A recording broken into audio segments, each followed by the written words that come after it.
वालेकुम दोस्तों, उम्मीद करता हूँ खैर आफियत से होंगे और प्रॉफिट के अंदर ट्रेडिंग कर रहे होंगे। अच्छा जी, फंडामेंटल एनालिसिस और टेक्निकल एनालिसिस के लिए मैं हाजिर हूँ। मुझे कमेंट्स में पढ़ता हूँ, मैंने लास्ट टाइम भी जीबीपी जेपीवाई आप लोगों के कमेंट्स की वजह से ऐड कर लिया है। बाकी कोई जीबीपी यूएसडी के एक दो रिक्वेस्ट थी और एक दो ऑयल की थी, लेकिन एक दो थी, ज्यादा नहीं थी। तो अक्सरियत अगर कमेंट्स आएंगे तो मैं वो पेयर लाजमी इंक्लूड करूंगा और कमेंट्स का वेट रहता है। और अगर कमेंट्स अच्छे नहीं आएंगे तो शायद मैं ये सिलसिला कंटिन्यू ना रख पाऊँ, क्योंकि मैं एक यूट्यूबर नहीं हूँ, मैं एक ट्रेडर हूँ।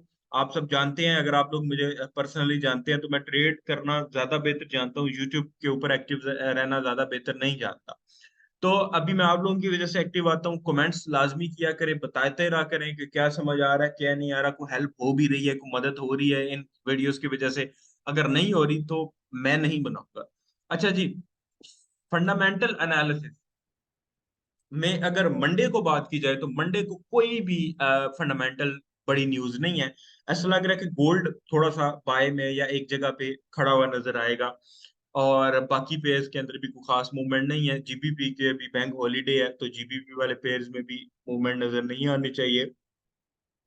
उसके बाद है जीबीपी के अंदर मूवमेंट नजर नहीं आएगी, लेकिन डेफिनेटली पेयर है तो जो अगला पेयर है लाइक जीबीपी यूएसडी है, तो यूएसडी की मूवमेंट की वजह से जीबीपी मूव करेगा डेफिनेटली। अच्छा, जेपीवाई अनएम्प्लॉयमेंट रेट है, यूरो है। उसके बाद लेकिन ये मीडियम इम्पैक्ट न्यूज है। बड़ी न्यूज है ऑस्ट्रेलियन डॉलर की, आरबीए इसके गवर्नर ने जो है वो स्पीच देनी है, और ये पाकिस्तानी वक्त के मुताबिक 12:40 पे अगस्त 29 को जो है वो न्यूज है, बरोजे मंगल। लेकिन इसका कोई डाटा वाजिया नहीं है, ना कोई डायरेक्शन वाजिया। और डायरेक्शन इसलिए वाजिया नहीं है कि हमने इसको कोई एनालिसिस नहीं किया, हम ट्रेड नहीं करते। लेकिन ऑस्ट्रेलियन डॉलर के अंदर आप ट्रेड करने का सोच रहे हो तो एक चीज याद रखो कि ऑस्ट्रेलियन डॉलर की इस हफ्ते मूवमेंट अच्छी रहेगी। तो अगर आप इंट्राडे सेटअप या कोई चीज सेटअप वगैरह आपने रखे हुए हैं तो आप लोगों के लिए बहुत अच्छी चीज है, आप लोग इसको ट्रेड करोगे। जो जितने भी ट्रेडर्स एयूडी के हैं उनके लिए ये एक अच्छी खबर है, क्योंकि एयूडी की एक तो ये न्यूज है और साथ ही सीपीआई की ईयरली रिपोर्ट है। इससे कोई खास इम्पैक्ट तो नहीं पड़ेगा, नेगेटिव रिपोर्ट है ये, जो कि यूडी के अगेंस्ट है, सेल में है, लेकिन ये है कि मूवमेंट जो है वो रहेगी। अच्छा, उसके बाद एस एन पी। अच्छा, अब ये जो न्यूज है, ईयरली रिपोर्ट आ रही है जो कि डॉलर के हक में है रिपोर्ट, और इस न्यूज के ऊपर भी बड़े फोकस है। और इस न्यूज से ज्यादा जो फोकस है यूएसडी की न्यूज जो कि 7 बजे आ रही है, जॉर्ज जॉब ओपनिंग। ये भी डॉलर के हक में है और ये बड़ी इंपॉर्टेंट न्यूज है, ये स्पाइक दे सकती है, मार्केट को हिला सकती है, मार्केट के अंदर हलचल आ सकती है। ऐसा लग रहा है कि एक जो गोल्ड है अब डेफिनेटली मार्केट डिसाइड करेगी, जमीन बॉस होगा, एक बड़ी मूवमेंट नजर आएगी, क्योंकि जॉर्ज जॉब ओपनिंग जो है वो गोल्ड के हक में है, सॉरी, गोल्ड के अगेंस्ट है, डॉलर के हक में है। उसके अलावा ये भी डॉलर के हक में, लेकिन ईदली रिपोर्ट है।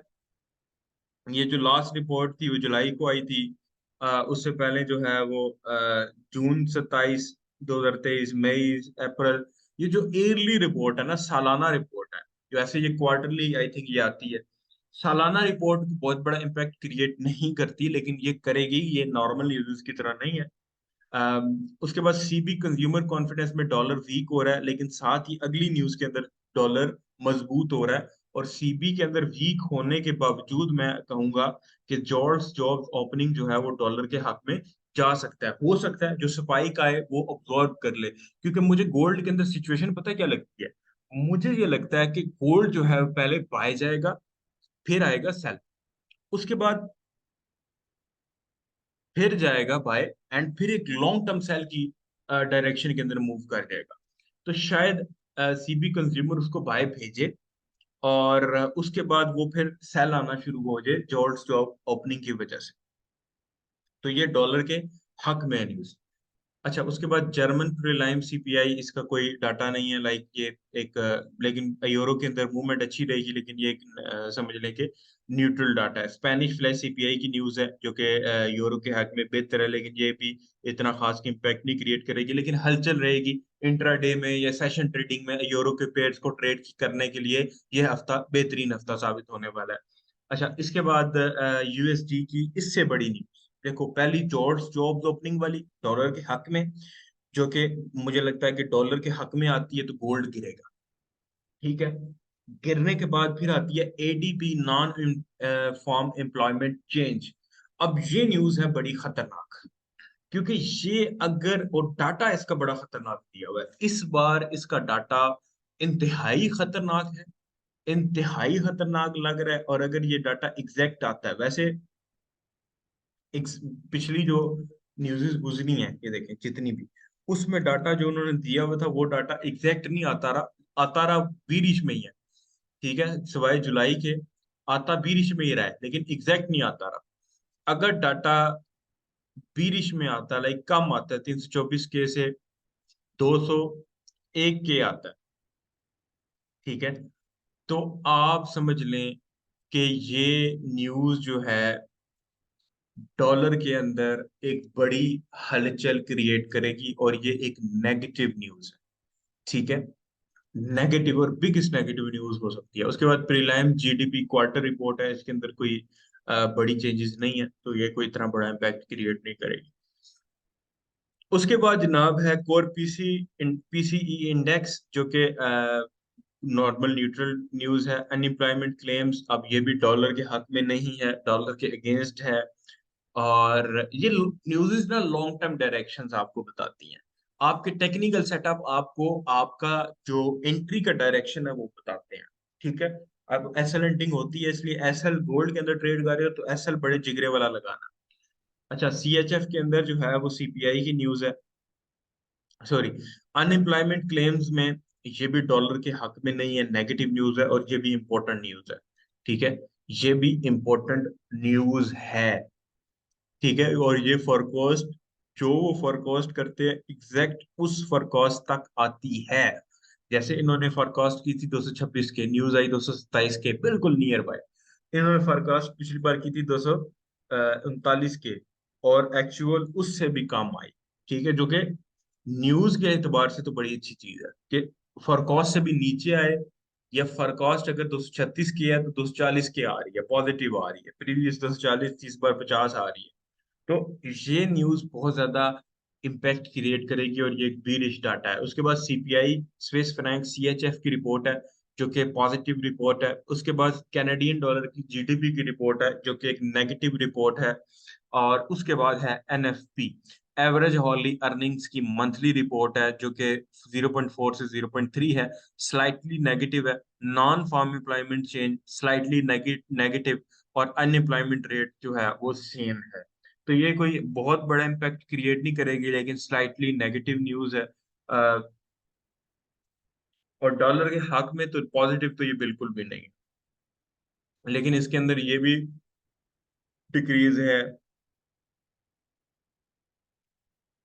और नॉन फार्म एम्प्लॉयमेंट चेंज भी डिक्रीज है, तो ये भी डॉलर के अगेंस्ट है। तो कुछ न्यूज डॉलर के हक में, कुछ डॉलर्स के अगेंस्ट। फिर आईएसएम मैन्युफैक्चरिंग पीएमआई है, ये एक डॉलर के हक में 7 बजे न्यूज आएगी, ये अगेंस्ट, ये हक में।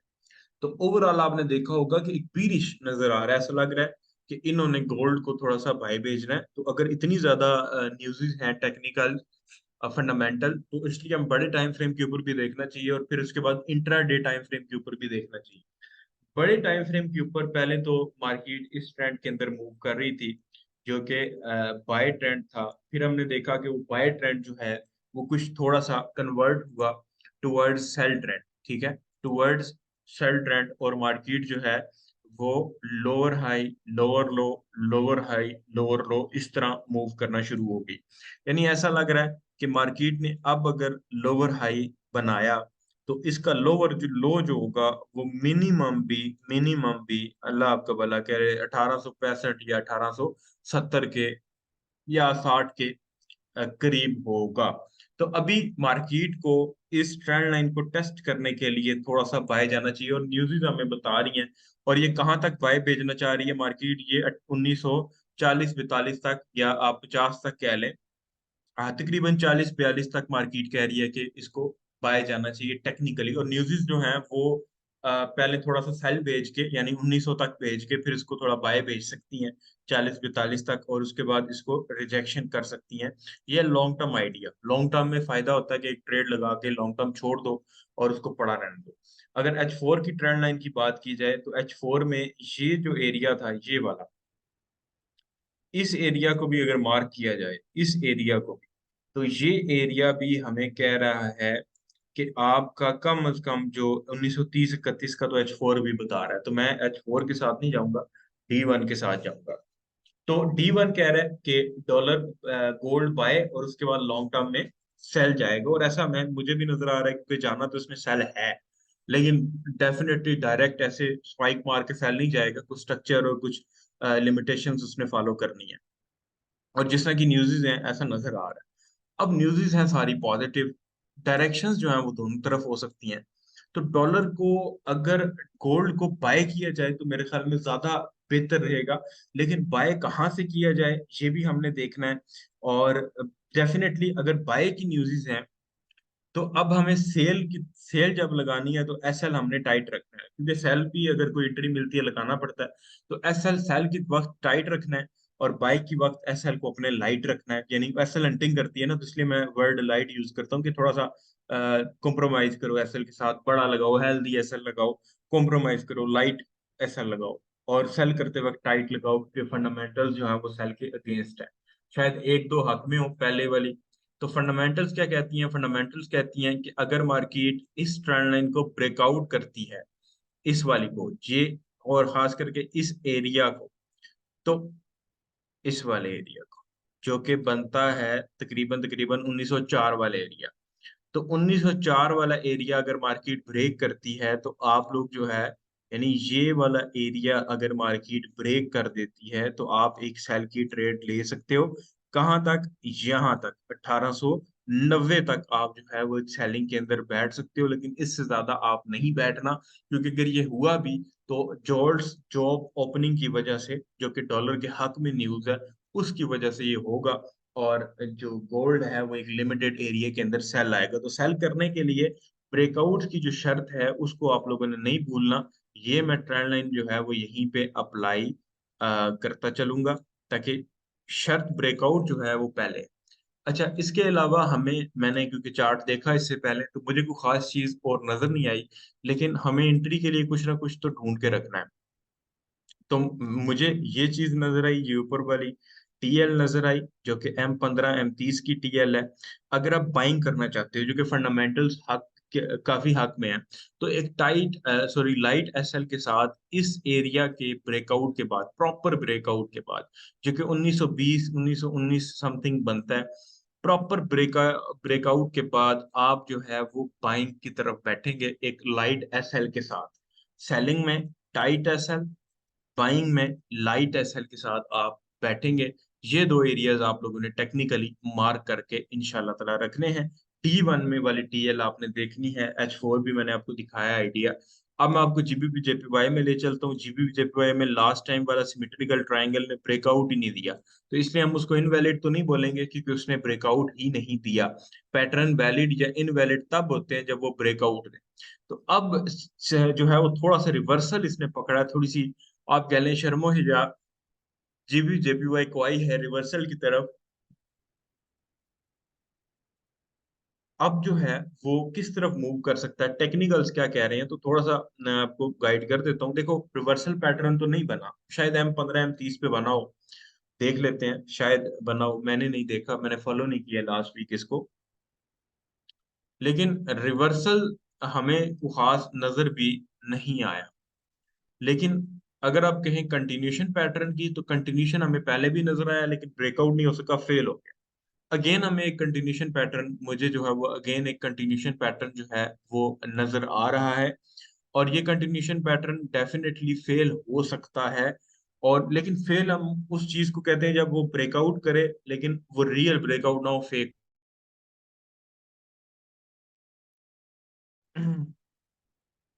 अच्छा जी, sorry for disturbance, sorry for disturbance. अच्छा, वो अगर ब्रेकआउट ही नहीं कर रहा, अब मार्केट जो है वो ब्रेकआउट ही नहीं कर रही। अब मैं बात कर रहा था कि मैंने रिवर्सल पैटर्न जो है वो नहीं देखा। शायद छोटे टाइम फ्रेम में रिवर्सल पैटर्न हो, लेकिन बड़े टाइम फ्रेम के अंदर, जीबीपी जेपीवाई के अंदर जो रिवर्सल पैटर्न था वो नहीं था। अब यहाँ पे मुझे एक जो है वो H1 के अंदर एक कंटिन्यूशन पैटर्न जरूर नजर आया, लेकिन कंटिन्यूशन पैटर्न वैलिड याद रखें तब होगा जब ये ब्रेकआउट करेगा।